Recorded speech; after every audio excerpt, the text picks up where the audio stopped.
It's Monday. Happy Monday, good people. Excuse me. Beer. Can I get a beer? Well, hi everybody. Happy Monday. I think it will be Monday when I upload this. Why does my hair look like that? Okay. Hair looks kind of crazy. Hi everybody. Happy Monday. So this is my very first review of 90 Day Fiance. So I'm gonna review episodes 4 and 5 together to get caught up because I have a lot to say about this season. So here we go. Let's start with, so I'm doing episode 4 and 5 together. So some of the couples weren't on last night's episode, but I'm gonna just go over all of them because I have a lot to say, right? Let me introduce myself. My name is Jordy. Hi. And I hope you like my review. Yeah.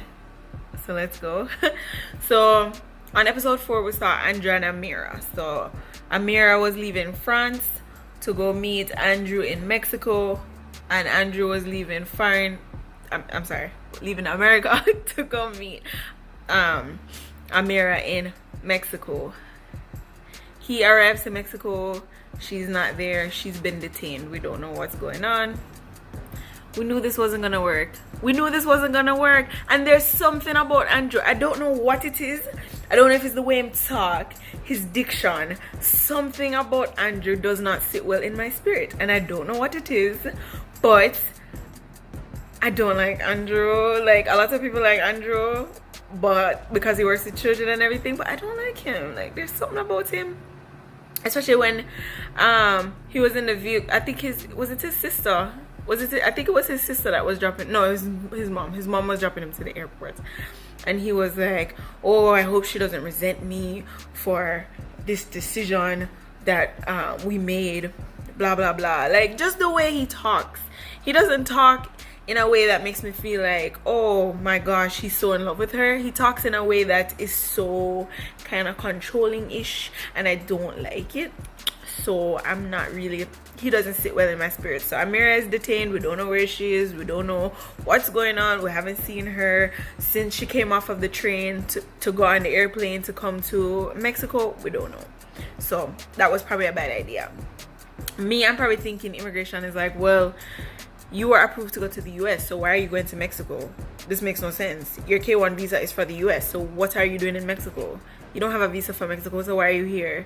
So I'm guessing maybe that's what happened. That's just my speculation. I don't know. But I guess we will see.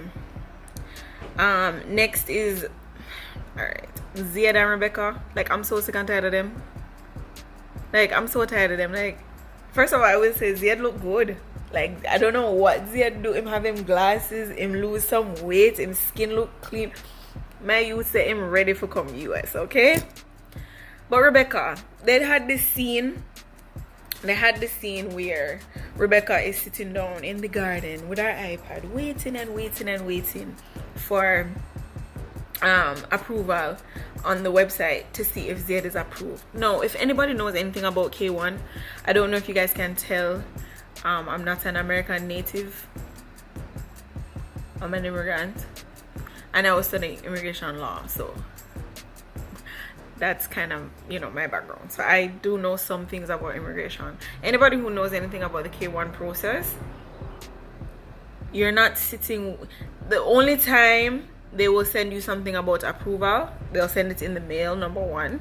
But the process is, first you apply, you pay your fees, you wait for them to give you a message in the mail. I know that they're slowly moving towards sending emails to make the process faster for people to send email approval, but you're not fucking sitting on no website, upload, refresh. That's not how it works. That's not, you will send in your paperwork. They will, when they tell you that you are approved, then after that point is when they schedule for the interview. After the interview, you're not going to get an approval per se after the interview, because based on how she said, how Zia explained that his situation when he did the interview, they took his passport. When they take your passport, that normally means that the next step is that they're going to put your visa in the passport. It might not tell you right then and there, but that's nothing to really fret about like that.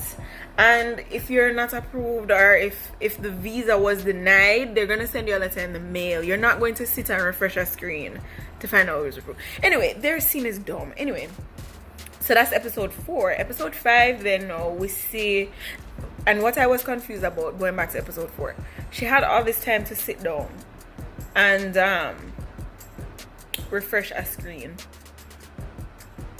to see if it was approved, but she didn't have time to look for an apartment before Zed came. Like, baby girl, that doesn't make any sense. That makes no sense. I don't understand. That scene was unnecessary, and I'm feeling like they're trying to force a storyline to give her screen time. I'm not sure, but it's just kind of so unnecessary. Anyway, that's that. That was Zed and Rebecca. Let's do Natalie and Mike. We'll do Natalie and Mike. So Natalie and Mike, episode 4. Natalie is still complaining.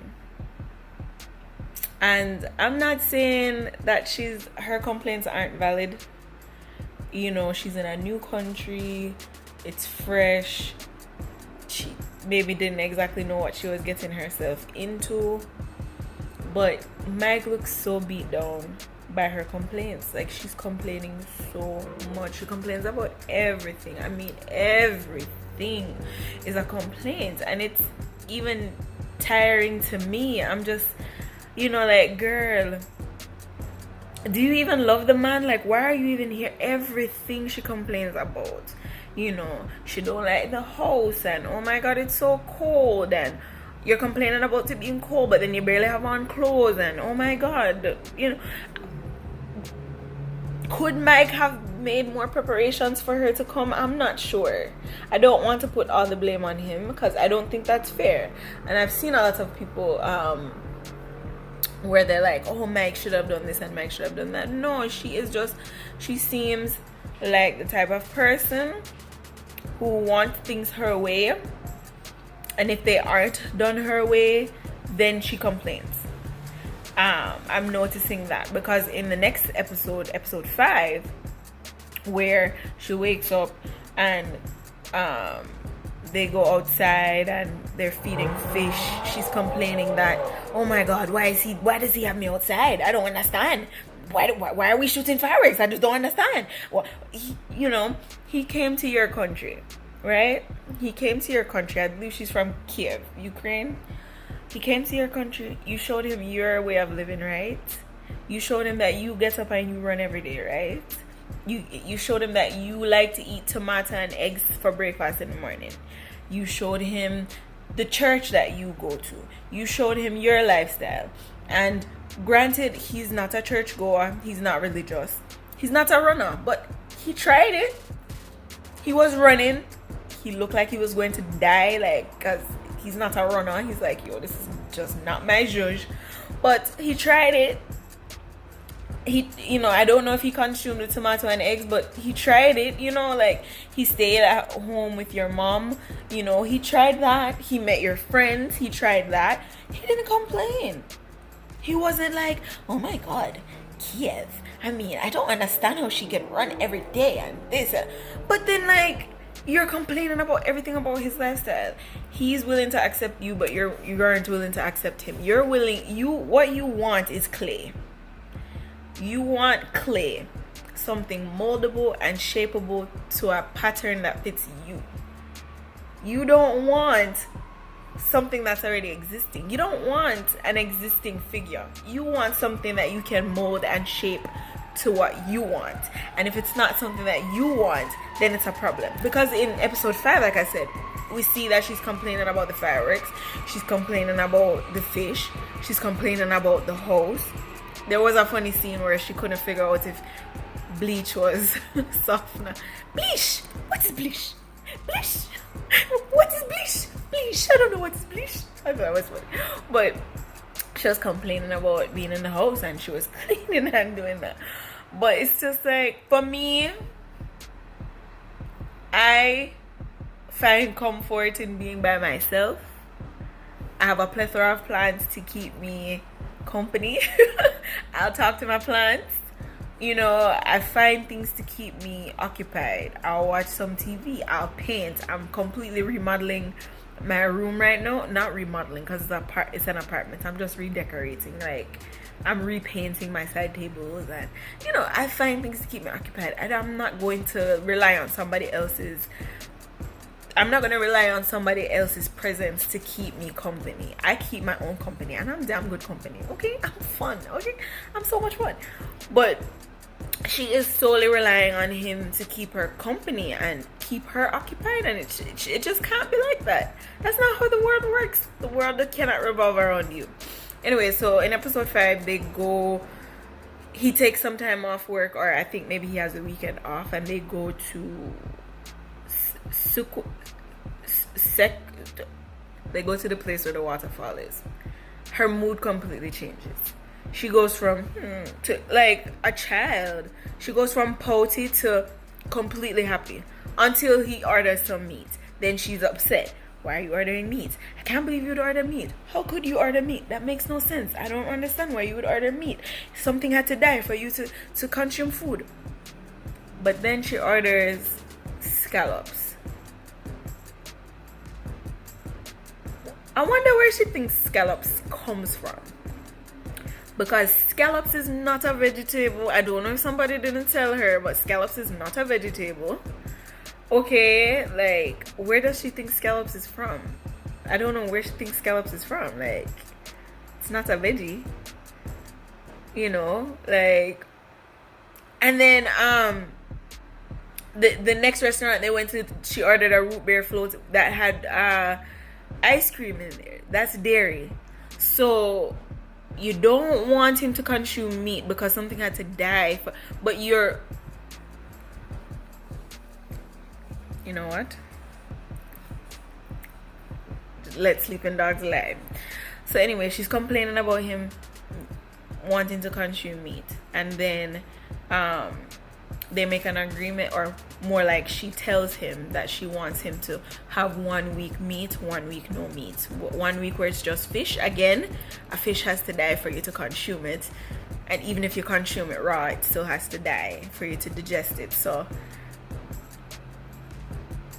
okay, I would rather her say, you know, I just don't partake in consuming, you know, red meat or that type of meat, because I don't. I only consume fish. I only consume seafood and veggies, like fruits and veggies and stuff like that. So I don't consume meat like chicken, beef, pork, lamb, whatever. I used to a long time ago, but I stopped. So it's better she says that she just doesn't want to. I did it for health reasons because it was making me sick. I don't know why she feels like fish is just so much healthier. It's not necessarily healthier, but it just doesn't make sense. It's like if he doesn't do what she wants him to do, then she's upset. As soon as he does what she wants him to do, then she's like, oh my god, I'm sorry. And then he's like, I'll take the steak. Michael, no, like,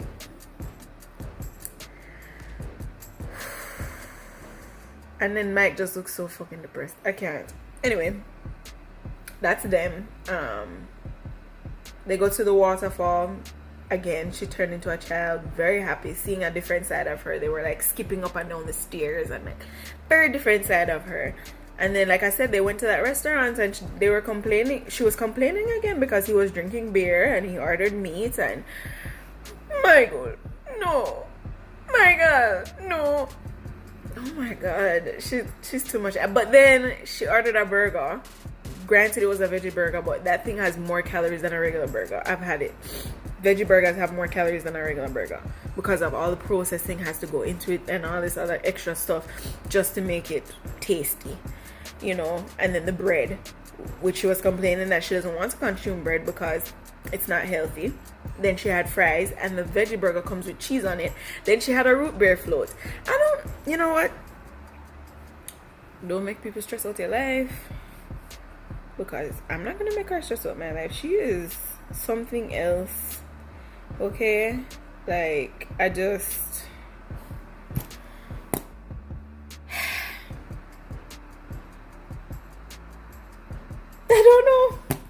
I don't know about them. I just don't. I feel like they both need to be with people who are already made to what they feel like they need. Mike doesn't seem to complain a lot. He seems to be willing to accept Natalie as she is. But Natalie seems to want something that doesn't exist in Mike. I don't think she likes Mike. I think she likes what she can make Mike out to be. And when he doesn't conform to that, then she gets upset, which is very unfair to him. He's a farm guy. You knew that from day A. He's a farm guy, lives on the farm with Uncle Bo. That's just his life. But you want him to be who you want him to be. And when he doesn't fit to that, then you're upset. That's not fair. That's not fair. That is not a way to live life. And that's definitely not a way to have a successful relationship. I'm no relationship expert and I'm not a psychologist. But I'm just saying it doesn't seem like a good way to be happy. That's just my 2 cents and a dollar on it. Now let's do Stephanie and Ryan. So Stephanie and Ryan. So episode 4, we see that that's when we finally meet Stephanie, and there was a lot. We learned a lot about Stephanie, right? First of all, for somebody who is doing Botox and things of that nature, her face is not a good advertising billboard. Moving on. So we meet Stephanie, and it seems like she had like a traumatic experience growing up, and her father was bipolar, which I think affects how she moves forward in life. She gives me savior complex. She doesn't give me doing certain things out of genuine kindness. She gives me like a God complex, like a savior complex. That's what I get from her anyway. So we see her, she meets with some psychic. She meets with a psychic, and then the psychic reads her, which was some BS. Like the cards didn't match. I'm not a psychic, so I'm not gonna tell you what I think the cards meant, but the cards, from what I've seen other people say, and psychics that have responded to it say, and card readers that responded to it say, they didn't match. So I thought that scene was completely unnecessary. Then we find out Stephanie had sex with Ryan's cousin. I think that Ryan already knows, because Stephanie pays for their entire life. She pays for the whole family's life. When she can't get a hold of Ryan, she calls his mom. And it almost feels like 2 moms. Have you heard from Ryan? Okay.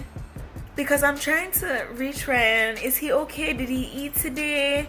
Okay, as long as he's okay, but tell him to call me. Like, I am not calling my boyfriend's mom, God rest her soul, but I'm not calling my boyfriend's mom, sister, cousin, friend if I can't reach him. If I can't reach him, then I'm assuming that he's working or he's sleeping or he's doing something. He'll call me when he has time, because I'm not insecure like that. And I don't know if she's, I don't even know if she's acting out of a level of insecurity, because it's just so weird. It's like she wants what she wants, and she wants it in her time. And when it's kind of the same like with Natalie, she wants him to answer when she wants him to answer, and if he doesn't answer, and plus because she's paying for everything, I almost feel like she feels he owes her that time because she's paying for everything. She's like, I facilitate your life. How dare you not answer the phone when I call? I pay for your life. I pay for your whole life. You wouldn't have the life you have right now if it wasn't for me. So why aren't you answering the phone when I call you? And it's just so weird. And our puss don't like her. Her cats, in Jamaica we say puss. Well, at least I say puss. Her cat does not like her. I'm telling you right now, her cat does not like her. That cat is like, please, lady, leave me alone. I don't want to be on these cameras. Stop trying to feed me yogurt. Leave me alone. Stop calling my name. I don't like you. Anyway, in episode 5, though, we find out some very interesting things about the relationship with Stephanie and Ryan, right? We see the scene where Stephanie is sitting down giving her consultation to her cousins, and then she tells them, you know, I've been paying for everything. I pay for his mom, it's a pandemic, I pay for his whole family, I pay the rent, I pay groceries, I pay this, I pay that.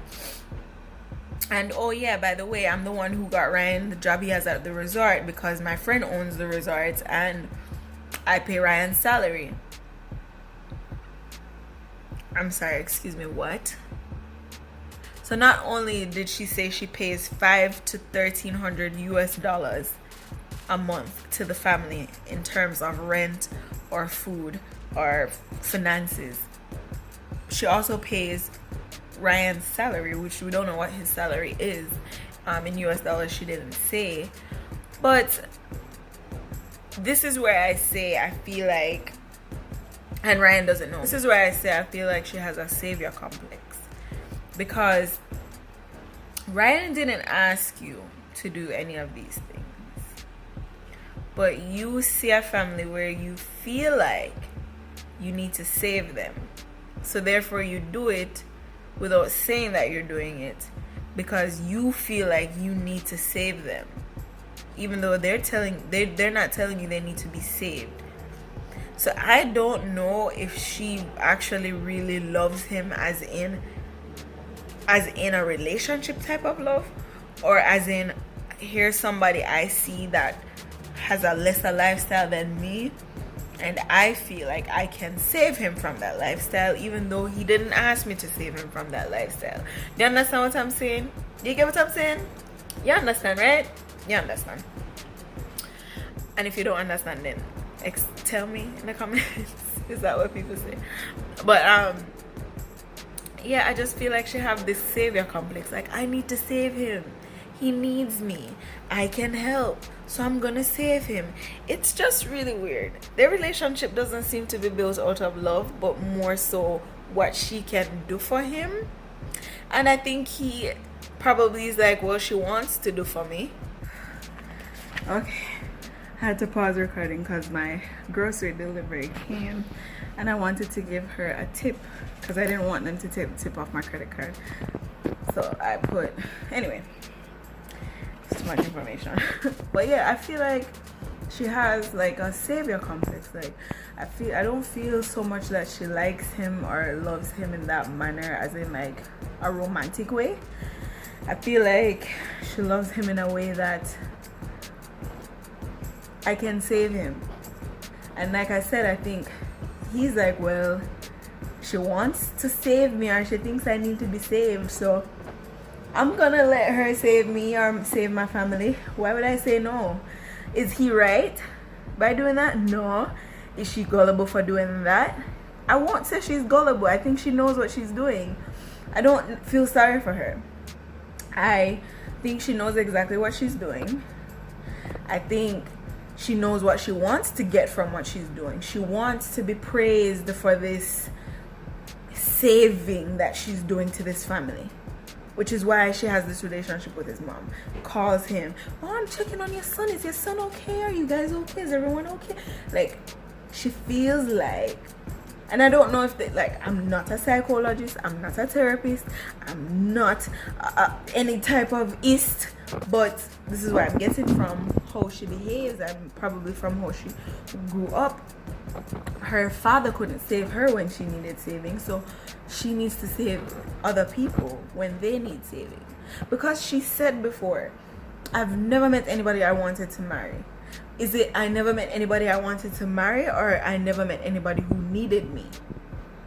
I never met anybody who needed to marry me or needed me for anything, or I never met anybody that wanted me to save them. Because I mean, she's a not experience. What's the word I'm looking for? She's a successful woman. Is that the word I'm looking for? I think that's the word I'm looking for. She's a successful woman. She has built 2 businesses, you know.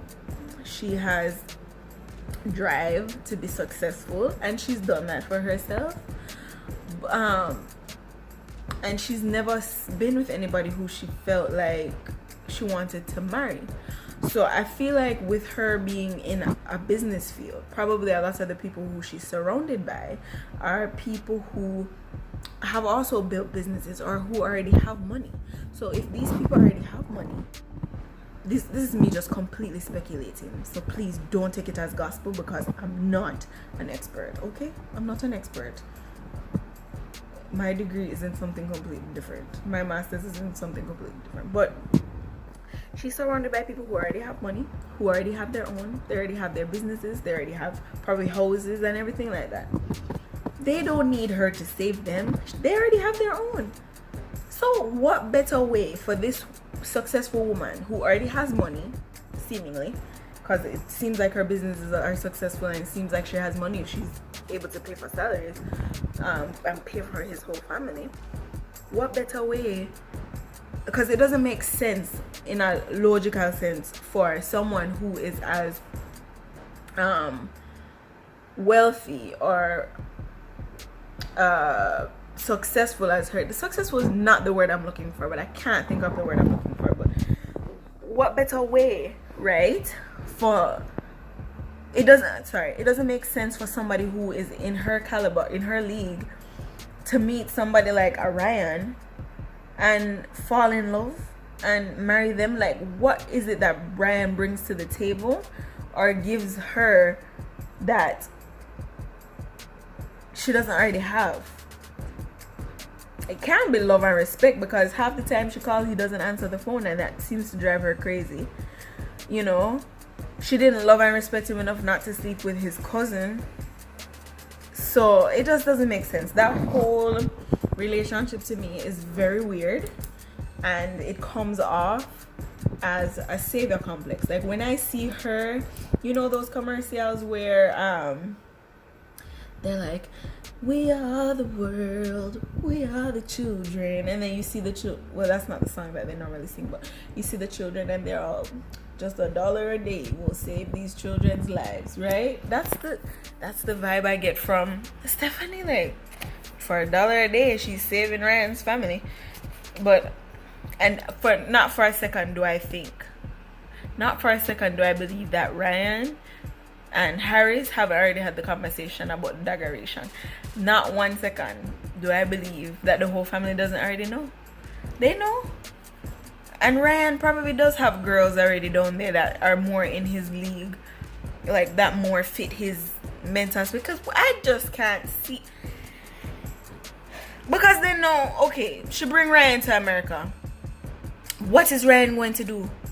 Because it's going to take Ryan years probably to get to the level that she's at as far as success. So what is Ryan going to do when he can finally work? Somebody like her dating somebody that works at Home Depot or something like that, or whatever little tuku job he's going to be able to get. Let me know if you guys agree, because I honestly feel like it's a savior complex situation, and that's just my judge. Let's move on, because I just can't see it for this couple. Alright, the next couple now from episode 4, let's go to Yara and Jovi, because Yara and Jovi were in episode 5 as well, and Brandon and Julia was not in episode 4. They weren't in episode 4, right? I don't believe Brandon and Julia was in episode 4, but oh no, they were, but we'll talk about them last. let's let's go to Yara and Jovi. So Yara and Jovi in episode 4. Yara is a lot. Jovi is a lot. I don't think they like each other. I don't like how they talk to each other. I don't think they love each other, let alone like each other. But Jovi said some rude stuff to Yara in this episode that just really grind my nerves. In episode 4, they went to a furniture store because Yara hates all of his furniture. She wasn't very kind about it. But then again, Jovi's not very kind, so it's like I can't really feel sorry for Jovi when Yara talks to him a certain way, and I can't really feel sorry for Yara when Jovi talks to her a certain way, because the two of them talk to each other disgustingly, and it's just like I can't feel sorry for either one of you guys. I really can't.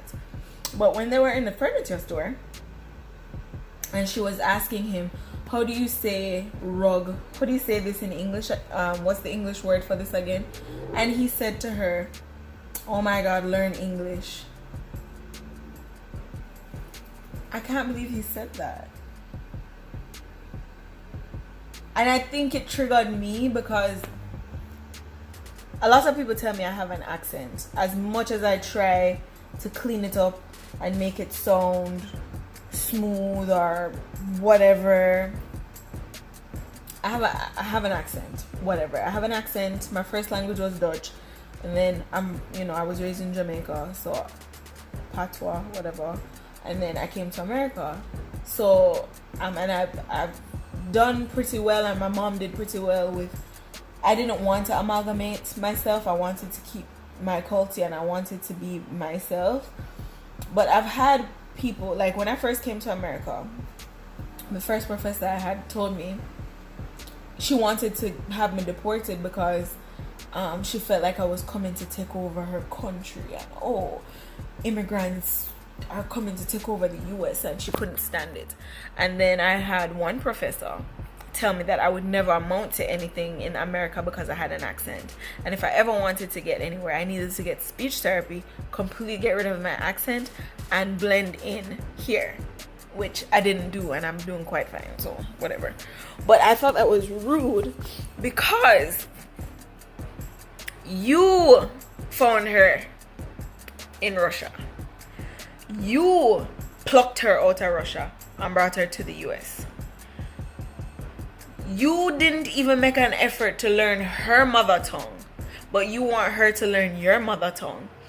And what a lot of people don't understand with people who speak multiple languages, especially if English is not the first one, sometimes processing what you want to say sounds better in your head in your language, and you have to translate it to make it sound good in English and make sense. Because if I'm telling a story, it sounds so much better in patois because I can get down in it. And me said the girl said, but you're not. If you're a native English speaker, you're not gonna understand what I'm saying. You might find it funny because I've spoken to people like that and they found it funny, but they have no idea what I'm really saying, even though it's really English, just kind of sped up. But there's some words in there that I can understand why people wouldn't understand what I'm saying, but I don't like the whole concept of people going to other countries and plucking people out of their environment and getting upset that, I don't know the English language. Like, that's not my mother tongue. It's not my mother tongue. I'm not saying to you, well, if you want to talk to me, learn my language. Like, that's rude. So I found that very disrespectful when he said that to Yara. Because she was trying, she asked him, she said, hey, how do you say this in English? Jovi doesn't give Yara a soft place to land at all in terms of coming to him with certain things. And I remember in the beginning when we were first getting to know them, they mentioned that there was a miscarriage. I don't think that miscarriage was addressed, and I feel like that is the reason why they talk to each other the way they do. It has to be.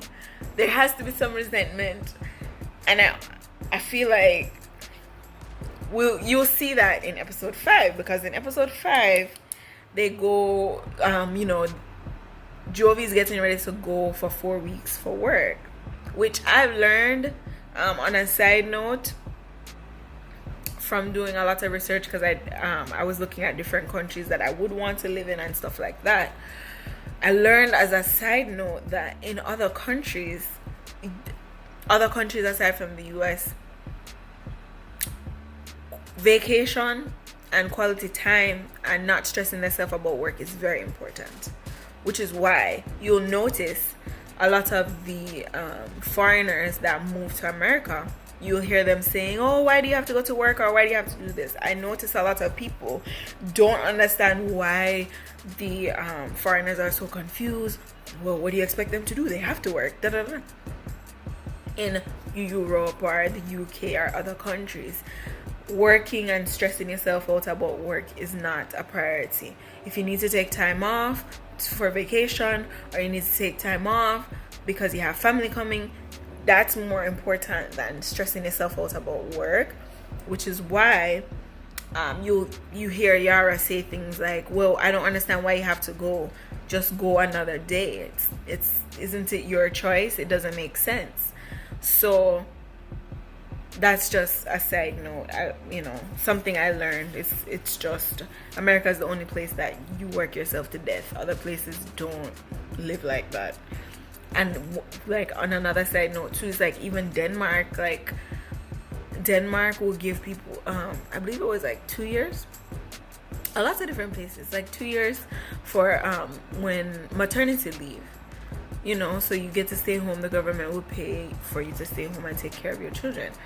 So it's very, very different in other countries. So I don't blame Yara for the mindset of why do you have to go, because she doesn't understand that in America you don't really have that vacation time, or you potentially could lose a job by taking too much time off. So I don't blame her for that.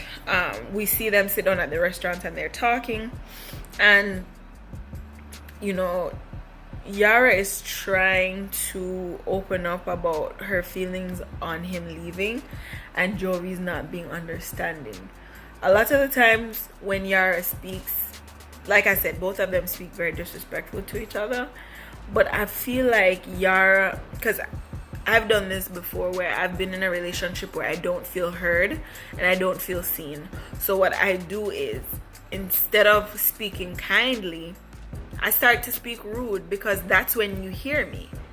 I can't say that that's what Yara is doing, but I've done it where I've been in a relationship and it's like, I'm so nice and I'm so sweet and I'm so, but they don't take me serious. So until I'm like, yo, you don't hear what I'm saying? They're like, oh my God, why are you talking to me like that? And I'm like, well, wow, why is it that I have to shout for you to hear me? I don't want to have to shout for you to hear me. So I don't know if that's what's going on with Yara, but I really don't feel like she's that rude. I don't think that she's that rude. I just think it might be a defense mechanism. Jovi, on the other hand, I don't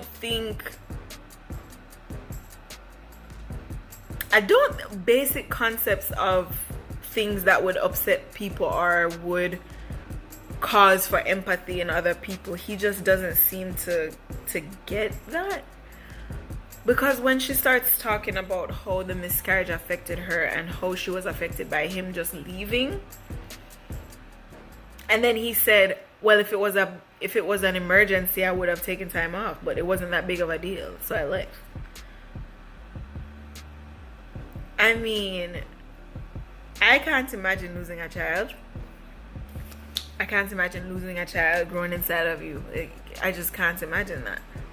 So she's trying to talk to him about that.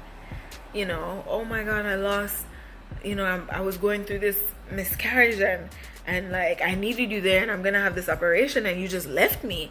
And he was like, well, I left because it's not that big of a deal. So I can see why there's so much insecurity in her in terms of feeling like, how can I trust you? Whenever I need you, you leave. If I need you, you leave. I was going through a miscarriage, I needed to have an operation, you left me. When you could have just left 2 days later. You left to go to work. And I needed you. So I had to go through all of that alone. So it's like, I don't know. I almost feel like both of them are doing things out of obligation. Like maybe Jovi's staying with her because he feels obligated to because she lost a baby. Maybe she's staying with him out of obligation because she wants him to understand how much she was hurt that he wasn't there. I'm not sure. Their relationship is very strange, and they talk to each other very, very weird. I don't understand. I don't see why Jovi couldn't understand. And I mean, I guess a lot of men may not, but I just don't see why he would have reacted that way when she was just trying to explain to him, like, I don't think she's saying I don't want you to work. And don't get me wrong, I don't want people to feel like, oh my god, you're taking up for Yara, she's so rude, she's such a bitch. Because I've heard people say that. I've seen other reviews. Yara is such a bitch. But it's like, in that moment, she was being vulnerable. In that moment, she needed her man to say, I'm sorry I wasn't there when you needed me most. But moving forward, I will be there. I'm not a psychologist. Hear me? No. Psychologist Jordy in the building. No, I'm not. But I think she needed to just know that you're going to come back.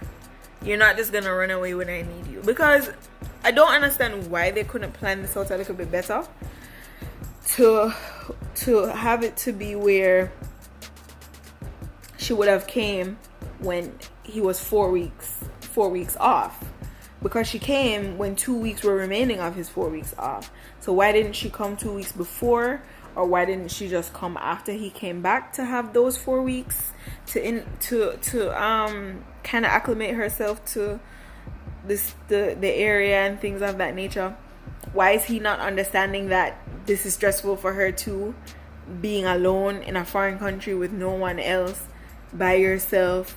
Yes, she should have known this before she came, and she knew what she was getting herself into, but there's one thing to know what you're getting yourself into before you get into the situation, and there's one thing to actually live the situation. Sorry, I keep moving the camera around. I don't have a stand thing, so I'm holding the camera in my hand, my phone in my hand.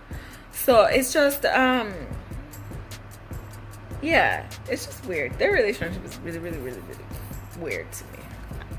I don't know about them too. I don't know if they're gonna make it, and maybe they shouldn't make it, because I don't understand how he could be so insensitive to what she went through.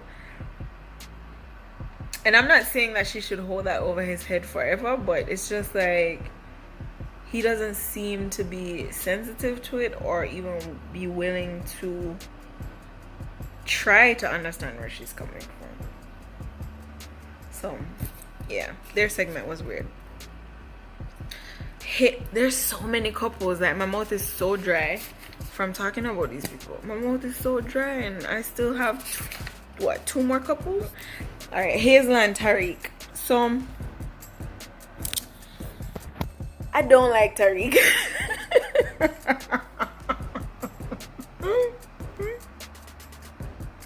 I don't like Tariq, I'm sorry.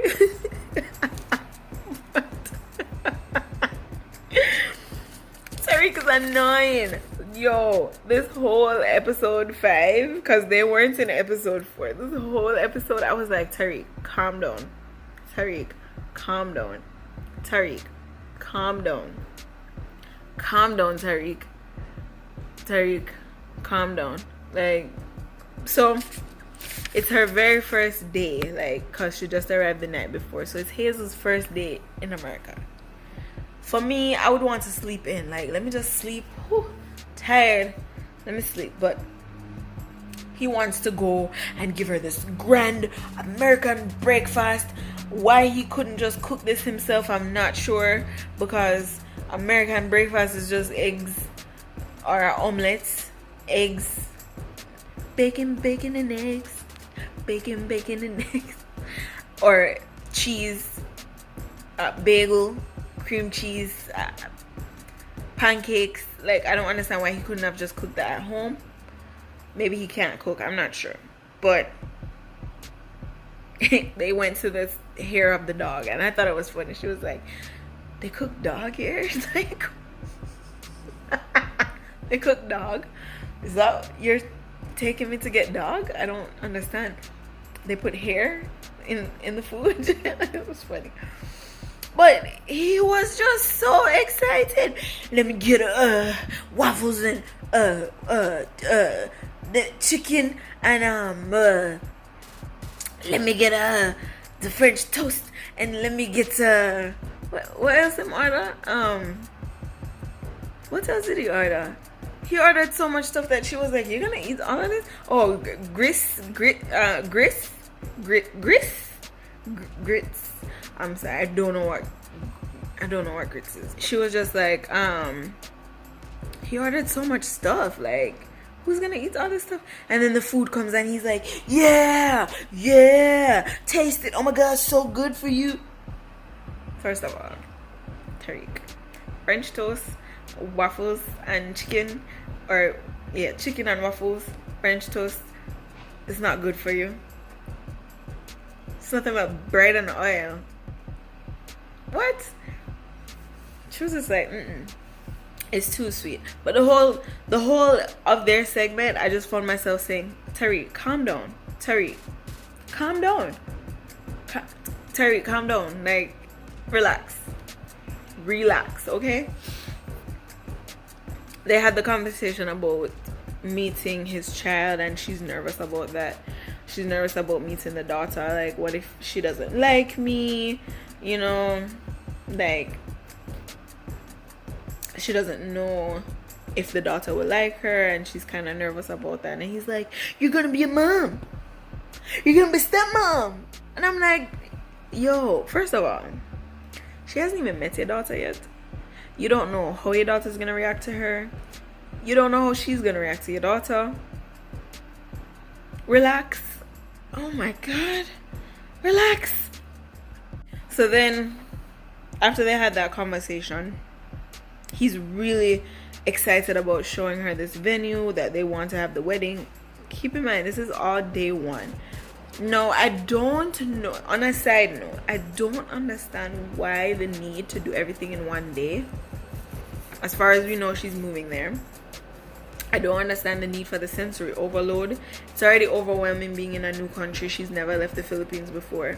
It's already overwhelming because she left her child behind to come be with you. It's already overwhelming being in a new place, having to learn everything. It's already so overwhelming. Now you're wanting to pick a venue, and you want to do this, and you want to do that. Calm down. Like, these people, I mean, I know you only have 90 days to do things, but like, calm down, Tariq. Calm down. It was just so annoying. It was so annoying. So then they went to this cult. What was it called? The ARE, the American Cultural, Association for Research and Enlightenment. It was the association. I think it was the Association for Cultural Research and Enlightenment. It was a cult. So he goes there, showing around. Way too excited. Look at this. Look at the big old crystal. Look, it's the ocean. Oh my God, look over here. It's just like, and poor Hazel was just like, okay. And the place was founded by some psychic. They showed the little bench that he used to do his readings on, a cult. And I'm sorry if you guys believe in psychiatry. If you guys believe in psychiatry, I'm sorry.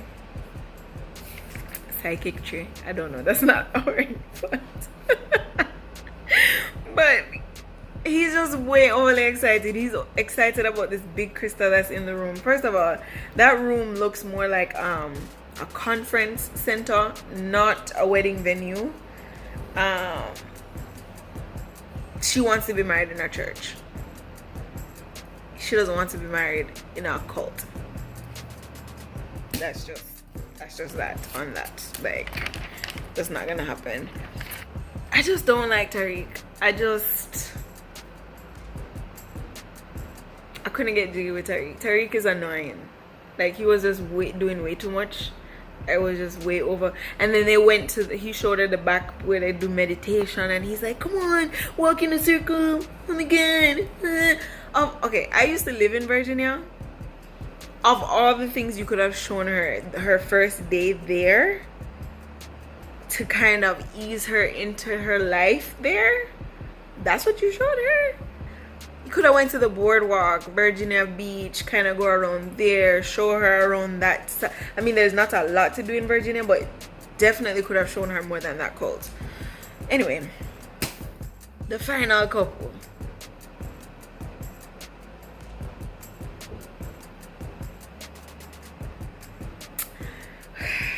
Brandon and Julia. Julia.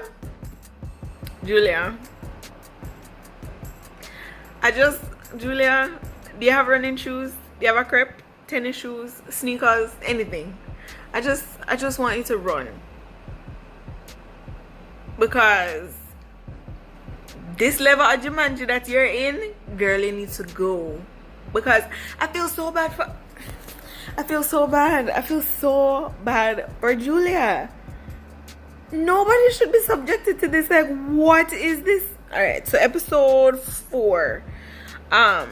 The episode 4 is when they just arrived to the farm. So they're showing her the farm. First of all, they drove from DC back to Dupiki, Virginia. That's not the name of it, but Dupiki or Dewiki or whatever. They drove back. Before Julia could even come out of her city clothes, before she could even come out of her good clothes, before she could even breathe, before she could even come out of the car and stretch her foot, before she could even come out of the vehicle and say, I'm home, before they could even give her a house tour. Here are your boots. Come on, we need to go feed the pigs. We need to go. Keep in mind, the parents said when they're not home, they have somebody, a family friend named Aspen, that comes and she would deal with the farm while they're gone. Why couldn't Aspen continue to deal with the farm and you guys show Julia around tomorrow? Maybe a little later? I don't know. It was a lot. Like I said, sensory overload. Why do these people feel like they need to throw everything on these foreigners in day A? It's day one. Day one. I just got here. First of all, if I was Julia, I'm not your child. I'm not your hired help. I am not an exchange student. I am your son's fiance. So I don't know why you're treating me like this. Like, all right, come. Feed the pigs, do this, do that, do that. And it's like they weren't even trying to understand that she was kind of nervous, afraid. I mean, I grew up in Jamaica. I had pigs and goats and cow and chicken. So for me, that's just normal. But for her, it's not. If somebody came to my yard in Jamaica and they were visiting, I would not expect for them to go and pick out eggs out of the chicken coop. You know? Because a female chicken will try and peck you if you try to pick up the egg when they just lay it, because that's their baby, you know. So it's like, it's not an easy thing. I've done it, you know, but that was just normal for me. But Julia's not used to that. So instead of them trying to ease her into it, I feel like they were just shoving it in her face. Do it, just do it, just do it, just do. It's not gonna bite you, just feed. And I'm just like, okay, if because they're treating her like hired help, unpaid hired help. If this is my first day on a job that I have no experience in, this is how you're gonna train me? This is how you're gonna train me? Not let me show you how I do it and then you can follow. This is how you're gonna train me? This is how you're gonna talk to me? I don't like how them deal with Julia. Like, what? And then, so they show her around, you know, very uncomfy. It was so cringe to watch. I felt so bad for Julia. Like, I really did. So then she you know, she had a warm time with the pig. She was like, neat, which same thing, that pig was so damn ugly. I wouldn't want to go in there either. So I don't blame her one bit. So after they're done showing her around the farm and she's overwhelmed, they go inside. Crickets and bats and rats and iguana and lizards and tigers, and might as well have tigers and bears. I would have been so overwhelmed. overwhelmed, and it's like they're not even trying to put themselves into her shoes to say, wow, she just got here, you know, like, let's ease her into this life. Because keep in mind, they have gone over to where she lives to visit, and I'm pretty sure her family didn't treat them like this. They've gone to where she lived, and they've gone to Iceland, I think, and France, I think. And I'm pretty sure her family didn't treat them. It's not. I'm pretty sure, from what I've seen with the families, when the U.S. people go to visit the families in their country, they don't get treated like this. When they come to visit, the family has a spread of food. Like, for example, what was that couple? Andre and Elizabeth. When she goes to visit, they have a spread of food and they're taking care, and you're a guest and da da da. But I noticed that the Americans do not treat the foreigners like this. It's like they treat them like, I noticed Brandon says a couple times, she doesn't understand the opportunity she has here. She doesn't understand and appreciate the opportunity. What opportunity? What opportunity is she supposed to get from this farm? She did not come to marry a pig. She came to marry you. So what opportunity is she supposed to get from this farm? I'm confused. Brandon, explain. What are you saying? You understand? It doesn't make sense. And I don't understand why people treat the foreigners like that. They come to America and because they think, oh, America, the land of the great, you must appreciate. They feel like they could treat people any and anyhow. And I don't think that's right. I don't think that's right at all. You know, like, it's just not right. I don't think it's right. And so in episode 4, so they show her around the house. They sit around the dinner table and they're having dinner. And then the conversation comes up again about the separate rooms. And I mean, okay, it's their house, their rules. But I could also understand Julia not wanting to spend her first night in America alone. My compromise to that, being an accommodating hostess, would be to say, you guys can sleep in the living room. It's open, there will be no doors closed. Let's just set up a tent in the living room or some beds in the living room. You guys can sleep in the living room together. It's your first night. That way you're not scared and alone. It's a new place, in a new environment. Let's do that. That way you're not afraid. You know, that would be a good compromise. But that's just me. I'm a good hostess. I'm a good hostess, but maybe too good, because then maybe you don't want to leave my house.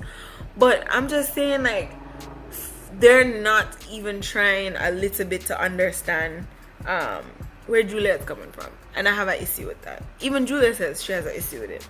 They're not trying to understand that it's like she's in a new place and they're just expecting her to just appreciate the opportunity. You're in America. This is a good opportunity. Appreciate. It's like, calm down. Because I can't go back to Russia anytime. I don't have to be here. I'm here for him. I don't have to be here. I can go home. I don't have to be here. And it's just disgusting. So one thing I noticed is how the father talks to Brandon too. And one show that I like to watch is Psychology in Seattle, and he goes more in depth because he's a therapist. He's a psychologist. So he will go more in depth. And one thing I noticed is how Brandon's father talks to him and how his mom talks to him. It's just not normal. Like, keep in mind, Brandon is 27.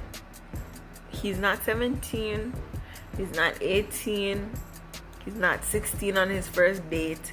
He's not 16 about to take his first date to prom. He's 27. I don't understand the dynamic of the relationship that they have going on. I don't understand the parents with Julia. I don't understand why they treat her like that. I don't even understand why she's still there. Come would have gone back already. You remember she already said, how much is a ticket to go back to Russia? Because I'm gone. Oh my lord. Episode 5 though, right? Brandon wakes up at 4 a.m. to go to work. Doesn't say goodbye to Julia. No hug, no kiss, nothing. Just leave. Comes home from work after Julia is at the farm all day, which we'll get back to because Aspen don't like her. Comes home, goes straight in his room. No hug, no kiss, no nothing. No hi, no nothing.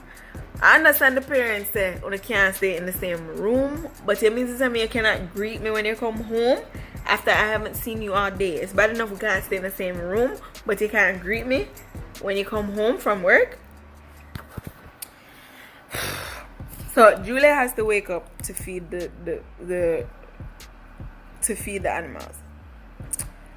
Now, this is the part where I got confused.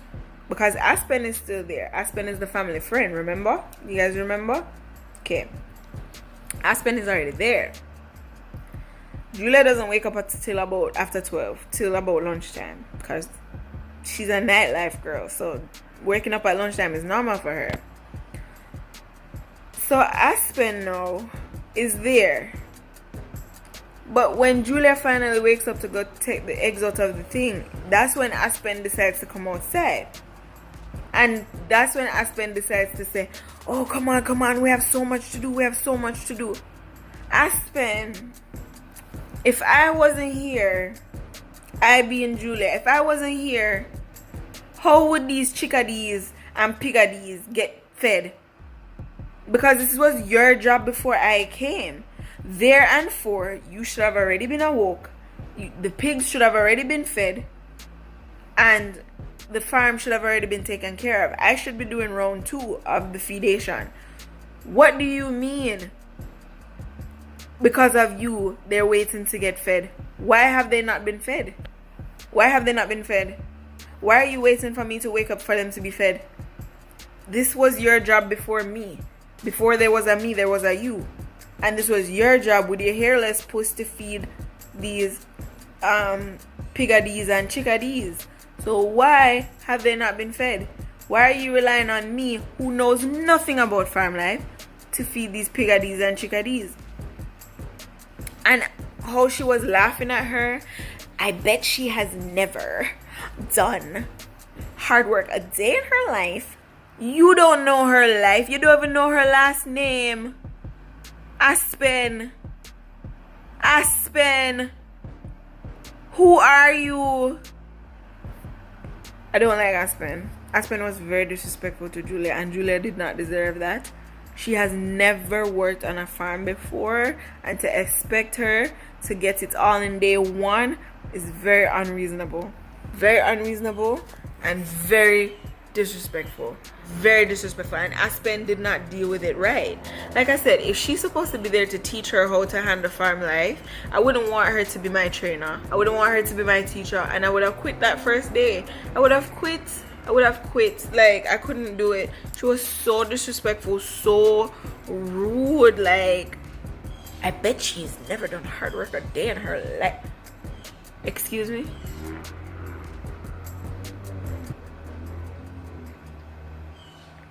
So done. So then Brandon comes home, doesn't hug and kiss her, and then you see Julia complaining, and she's like, I'm ready to go. I don't want to do this anymore.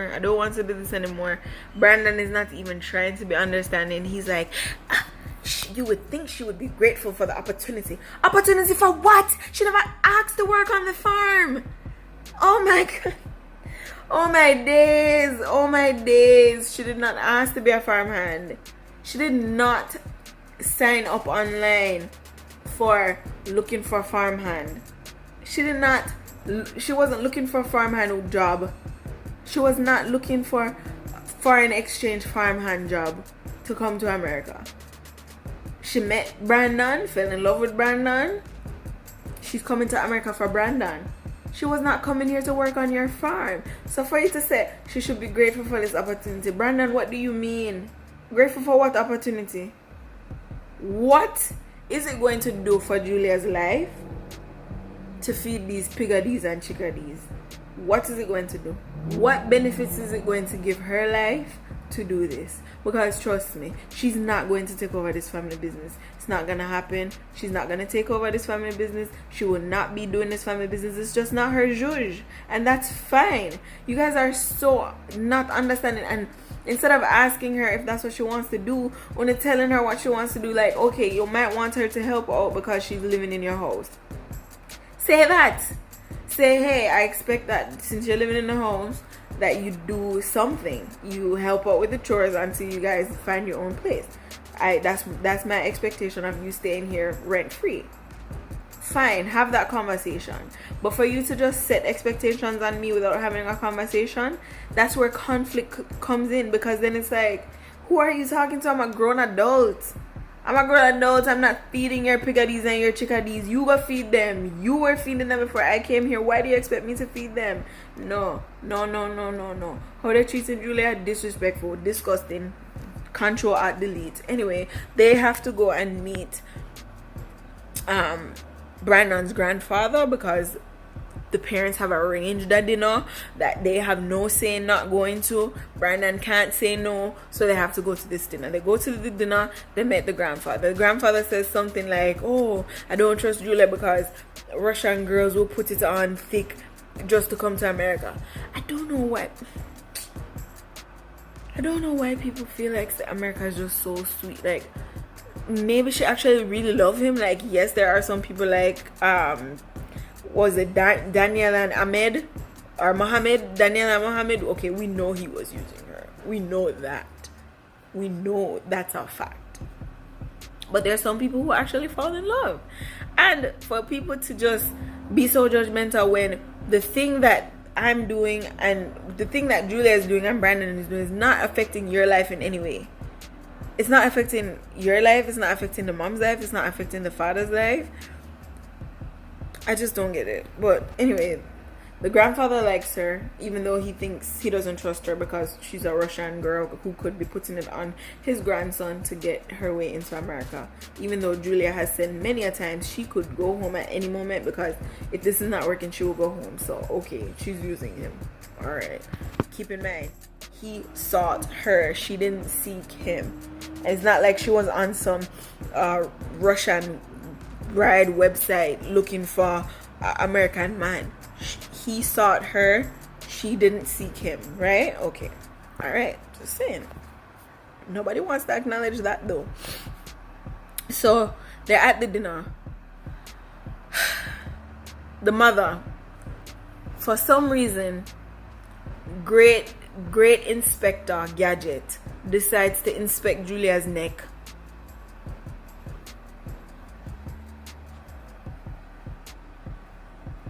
What is that on your neck? What is that on your neck? Oh my god, oh my days. Why your eyeball have to reach under my neck?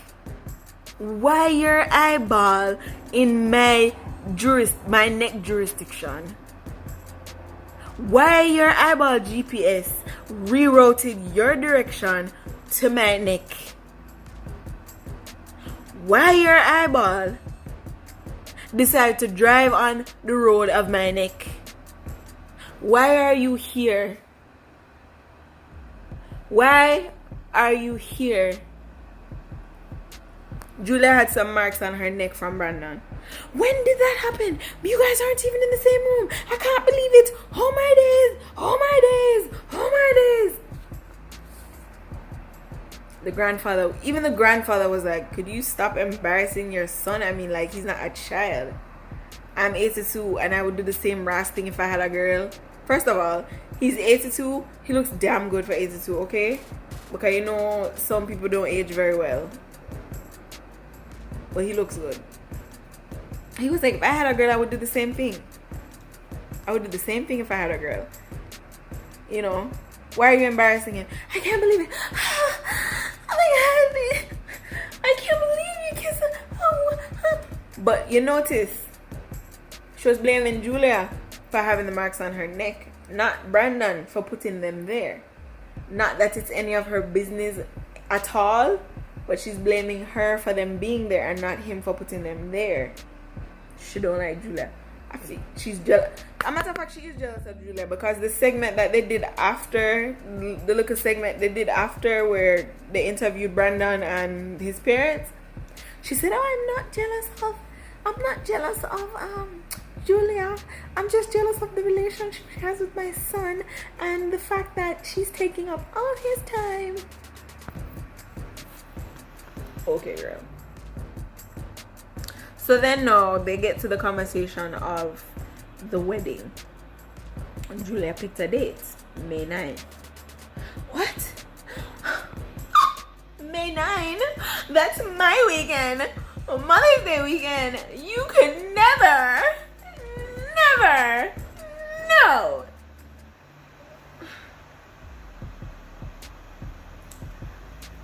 All I was thinking was, I bet you think that this is about you. Don't you? But it ain't. Oh my God. Like, can they have nothing? And Mother's Day this year, 2021, is May 9th. This was recorded before 2021. I don't know if they're already married. I don't know what part of the year it got because it probably got recorded before COVID, so they were probably talking. So okay, May 9th this year is Mother's Day, but Mother's Day changes every year because it's supposed to be like the first or second Sunday or something out of May. I don't know. I'm not a mother. I don't know, but the date changes every year. So every year Mother's Day is not gonna fall on May 9th. So what she's talking is foolishness. What she's saying is foolishness in terms of you don't want your wedding anniversary to fall on Mother's Day every year. Don't tell me what I want. And if I do, because eventually I will be a mother, that's going to be perfect. A wedding anniversary, Mother's Day, same day every year. Oh, perfect. Don't tell me what I want. And guess what?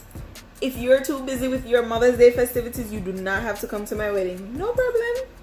But that's the day that we chose, and that's what she wants, and that's what she's going to get. Because if it's not May 9th, 2021, it'll be May 9th, 2022. And if it's not May 9th, 2022, it's going to be May 9th, 2023. And guess what? May 9th is what it's going to be. Betty, bye. Oh my days, I can't stand her. I can't stand her. Sit her. Oh my God. She gets on my nerves. Gets on my nerves. And I just don't like that nobody seems to be concerned, not even Brandon for the most part, with how Julia feels. Nobody seems to be concerned with what Julia wants and how Julia feels. Not even really Brandon. It was nice to see Brandon stand up for her and stick to that date. Like, no, that's what me and her discussed. That's the date she wants. That's what she's going to get. That was nice to see. But for the most part, nobody cares what Julia wants. And I feel like if she was so hell-bent on, oh, I'm coming to America, she would have picked a different guy. Because this guy is not going to give her the American dream. Okay? Oh my God. This show is starting to stress me out. But I'm glad that I can talk to somebody about it. Even if it's just one person that looks at this video. I got to get my thoughts out about it. Because it's just too much. Like, it's ridiculous, right? Anyway, thank you guys so much for watching. I will come back with episode 6 of 90 Day Fiance. I'll try and find some more shows to review as well. I decided to start doing, I got laid off way back in April. I still haven't found another job yet, you know, no unemployment or anything. So I was like, well, I'm watching all these shows and stuff, so I might as well start reviewing them. So I hope you guys like it. Hopefully my accent wasn't too bad. This was my corporate voice, so hopefully you guys liked it. Don't forget to like, comment, share, subscribe. I hope you feel my vibe. Hit the notification bell. it goes well, yeah. Bye guys, have a good day.